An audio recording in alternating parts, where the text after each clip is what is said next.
এই শব্দ এই শব্দ কেবে কন্দাଏ কেবে পুଣି ହସାଏ। এই শব্দ কেবে পুଣି ମୋତି ହୋଇ ଶିଶୁ ଓଠରେ ଚମକେ, କେବେ ପୁଣି ଫୁଲ ହୋଇ ମା ଓଠେ ମହକେ। এই ଶବ୍ଦ କେବେ କେବେ ବରଷାର ଧାରା, କେବେ ପୁଣି ଢାଳି ଦିଏ ଲୁହର ଅସରା। ପ୍ରିୟ ଛାତ୍ରଛାତ୍ରୀମାନେ, ମୁଁ ସମସ୍ତଙ୍କୁ ସ୍ୱାଗତ କରୁଛି। ଆଜି ଆମେ ବ୍ୟାକରଣ ବହିର ପ୍ରଥମ ଅଧ୍ୟାୟ ଶବ୍ଦ ବିଷୟରେ ପଢ଼ିବା। ତେବେ এই ଶବ୍ଦ କଥା ଆସିଲେ ତମକୁ ଯଦି କେହି ଜଣେ ପଚାରି ଦିଏ ତମେ କେତେ ଶବ୍ଦ ଜାଣିଛ, ହେଲେ ଆମେ କହିବା ଆମେ ତ ଅନେକ ଶବ୍ଦ କହିପାରିବା। ଆମ ପାଖରେ ଶବ୍ଦର ଭଣ୍ଡାର ରହିଆସିଛି, କାରଣ ଆମେ ଦୈନନ୍ଦିନ ଜୀବନରେ କେତେ ଗୁଡ଼ିଏ ଶବ୍ଦ ବ୍ୟବହାର କରିକି କଥା କହୁଛୁ। ତେବେ ପ୍ରଶ୍ନ ଆସୁଛି, ଏ ଶବ୍ଦ କାହାକୁ କରିବା? ବେଳେବେଳେ ଉତ୍ତର ଆସେ ଯେ ଅକ୍ଷର ମାନଙ୍କୁ ନେଇ ଶବ୍ଦ ଗଠିତ ବା ଅକ୍ଷରର ସମଷ୍ଟିକୁ ଶବ୍ଦ କୁହାଯାଏ ବୋଲି। କିନ୍ତୁ ଏଇ ଯୋଉ ସଂଜ୍ଞାଟି ଆସିଲା, ସେ ସଂଜ୍ଞାଟି ଆଂଶିକ ଭାବେ ସତ୍ୟ। କାରଣ ଧର ଯଦି ଆମେ କିଛି ଅକ୍ଷର ନେବା, କ ପ ମ, କ ପ ମ, କ ପ ମ ଗୋଟେ ଶବ୍ଦ ହେଇପାରିବ କି? କ ପ ମ ଗୋଟେ ଶବ୍ଦ ହେଇପାରିବ ନାହିଁ। କାରଣ କଣ? ଏହା ଗୋଟେ ଅର୍ଥ ପ୍ରକାଶ କରିପାରୁ ନାହିଁ। ତେଣୁ ଶବ୍ଦର ସଂଜ୍ଞା କଣ ହବ ତାହେଲେ? ମାନେ ଏକ ବା ଏକାଧିକ ଅକ୍ଷର ମାନଙ୍କୁ ନେଇ ଶବ୍ଦ ଗଠିତ ହବ, ଯୋଉ ଶବ୍ଦଟିକି ଅର୍ଥ ପ୍ରକାଶ କରୁଥିବ। ଅର୍ଥ ପ୍ରକାଶ କଲେ ଯାଇ ସେଟା ଶବ୍ଦର ସଂଜ୍ଞା ହେଇପାରିବ ବା ତାକୁ ଶବ୍ଦ ବୋଲି ଆମେ କହିପାରିବା।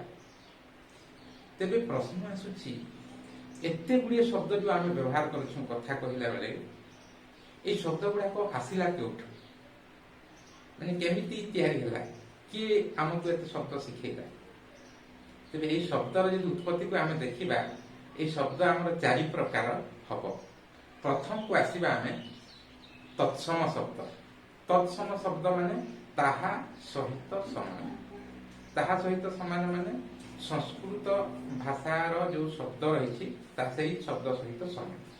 ଆମେ ଜାଣିଛୁ ଆମର ଯୋଉ ଆଧୁନିକ ଭାରତୀୟ ଭାଷା ଗୁଡାକ ରହିଛି ବା ଆର୍ଯ୍ୟ ଭାଷା ଯାହାକୁ ଆମେ କହୁଛୁ, ସେଇ ଭାଷା ଗୁଡିକ ସଂସ୍କୃତ ଶବ୍ଦରୁ ଉତ୍ପନ୍ନ।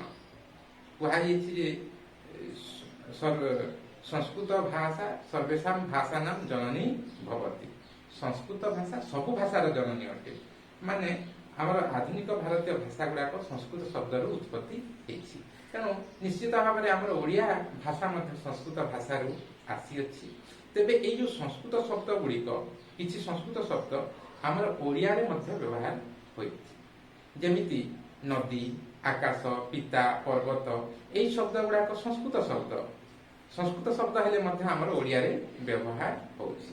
ତେଣୁ ଏଇ ଶବ୍ଦ ଗୁଡ଼ିକୁ ଆମେ ତତ୍ସମ ଶବ୍ଦ କହିବା। ତତ୍ସମ, ତାହା ସହିତ ସମାନ।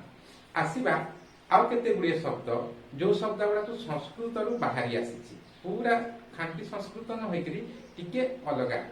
ଯେମିତି ନଦୀରୁ ଆସିଲା ନଈ, ଗ୍ରାମରୁ ଆସିଲା ଗାଁ, ମାତାରୁ ମା, ଭୂମିରୁ ଭୂଇଁ, ଉପରୁ କୂଅ, ହାତୀରୁ ହସ୍ତି, ଏମିତି। ତେଣୁ ଏଇ ଯୋଉ ନଈ, ଗାଁ, ମା, ଏଇ ଶବ୍ଦ ଗୁଡାକ ଯେହେତୁ ସଂସ୍କୃତ ଶବ୍ଦରୁ ବାହାରି ଆସିଅଛି, ତାହାଠାରୁ ଉଦ୍ଭବ ହୋଇଅଛି, ତେଣୁ ଏଇ ଶବ୍ଦ ଗୁଡିକୁ ଆମେ ତଦ୍ଭବ ଶବ୍ଦ ବୋଲି କହିବା। ତେଣୁ ଆମେ ଜାଣିଲେ ଓଡ଼ିଆରେ କିଛି ତତ୍ସମ ଶବ୍ଦ ଅଛି, କିଛି ତଦ୍ଭବ ଶବ୍ଦ ମଧ୍ୟ ରହିଛି। ଆଉ କିଛି ଦେଶଜ ଶବ୍ଦ ମଧ୍ୟ ରହିଛି। ଦେଶଜ ଶବ୍ଦ ମାନେ ଯୋଉ ଶବ୍ଦ ଗୁଡାକ ଆମର ଓଡ଼ିଶାର ଲୋକମାନଙ୍କ ମୁହଁରୁ ସେଟା ସୃଷ୍ଟି ହେଇଛି। ଆମର ଅନେକ ଆଦିବାସୀ ଲୋକମାନେ ମଧ୍ୟ ରହୁଛନ୍ତି ଓଡ଼ିଶାରେ, ଯୋଉ ତେଣୁ ଆମର ଓଡ଼ିଆ ଭାଷାରେ କିଛି ଆଦିବାସୀ ଶବ୍ଦ ମଧ୍ୟ ରହିଛି। ତେଣୁ ଏଇ ଯୋଉ ଆଦିବାସୀ ଶବ୍ଦ ହେଲା କିମ୍ବା ଆହୁରି ଯୋଉ ଶବ୍ଦ ଗୁଡାକ ପୁରା ଆମର ଓଡ଼ିଆ ଲୋକଙ୍କ ମୁହଁରୁ ବାହାରିଛି, ସେଇ ଶବ୍ଦ ଗୁଡ଼ିକୁ ଆମେ ଦେଶଜ ଶବ୍ଦ ବୋଲି କହିବା। ଯେମିତି ଛାଞ୍ଚୁଣି, ଝୁମୁକା, ଆରିସା, ଢିଙ୍କି, ଏଇ ଶବ୍ଦ ଗୁଡାକ ଆଉ କୌଣସି ଶବ୍ଦରୁ ଆସି ନାହିଁ। ଏଇ ଶବ୍ଦ ଖାଣ୍ଟି ଓଡ଼ିଆ ଲୋକଙ୍କ ମୁହଁରୁ ସୃଷ୍ଟି। ତେଣୁ ଏଇ ଶବ୍ଦ ଗୁଡ଼ିକୁ ଆମେ ଦେଶଜ ଶବ୍ଦ ବୋଲି କହିବା। ତାପରେ ଆଉ ଗୋଟେ ଶବ୍ଦ ଆସିବା ବୈଦେଶିକ ଶବ୍ଦ। ବୈଦେଶିକ ଶବ୍ଦ ମାନେ ଯେଉଁ ଶବ୍ଦଟି ବିଦେଶରୁ ଆସିଛି।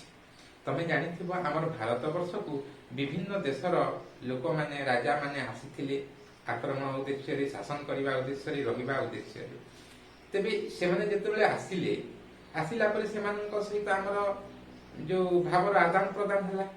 ତେଣୁ ଭାବର ଆଦାନ ପ୍ରଦାନ ସମୟରେ ସେମାନେ ଆମଠୁ କିଛି ଭାଷା ଶିଖିଲେ, ତାଙ୍କଠୁ ଆମେ କିଛି ଭାଷା ଶିଖିଲେ। ତେଣୁ ସେଇ ବୈଦେଶିକ ଭାଷା ଗୁଡ଼ିକରେ ବ୍ୟବହୃତ ହେଉଥିବା ଶବ୍ଦ ଗୁଡ଼ିକ ଆମର ଓଡ଼ିଆରେ ମଧ୍ୟ ରହିଯାଇଛି।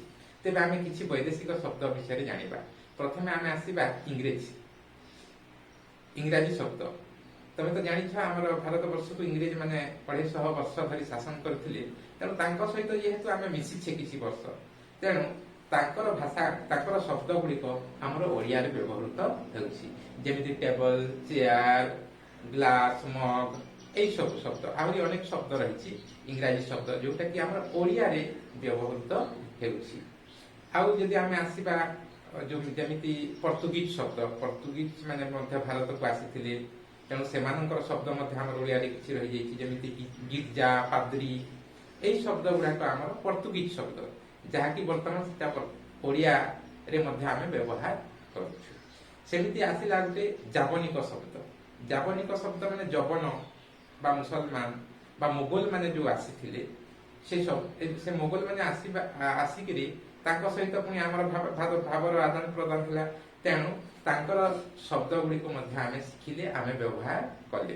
ଯେମିତି ସେ ଜାବନିକ ଶବ୍ଦ ମଧ୍ୟରେ ଅଦାଲତ, ଅକଲ, ଏଇ ଶବ୍ଦ ଗୁଡାକ। ତାପରେ ତୁମେ ତ ଜାଣିଥିବ ପାର୍ସୀ ମାନେ ମଧ୍ୟ ଆମର ଭାରତକୁ ଆସିଥିଲେ। ତେଣୁ ପାରସିକ ଶବ୍ଦ ଗୁଡାକ ଯେମିତି କରଜ, ହୁସିଆର, ଏଇ ଶବ୍ଦ ଗୁଡାକ ଆମର ଓଡ଼ିଆରେ ମଧ୍ୟ ବ୍ୟବହୃତ ହେଉଛି। ତୁର୍କୀର ସେମିତି ଶବ୍ଦ ରହିଛି। ତୁର୍କୀର ଲୋକମାନେ ମଧ୍ୟ ଭାରତ ବର୍ଷରେ ଆସି କିଛି ଦିନ ରହିଲେ। ତେଣୁ ତାଙ୍କର ଶବ୍ଦ ମଧ୍ୟ ଆମର ଓଡ଼ିଆରେ ବ୍ୟବହାର ହେଉଛି, ଯେମିତି କୁଲି, ବାରୁଦ ଇତ୍ୟାଦି।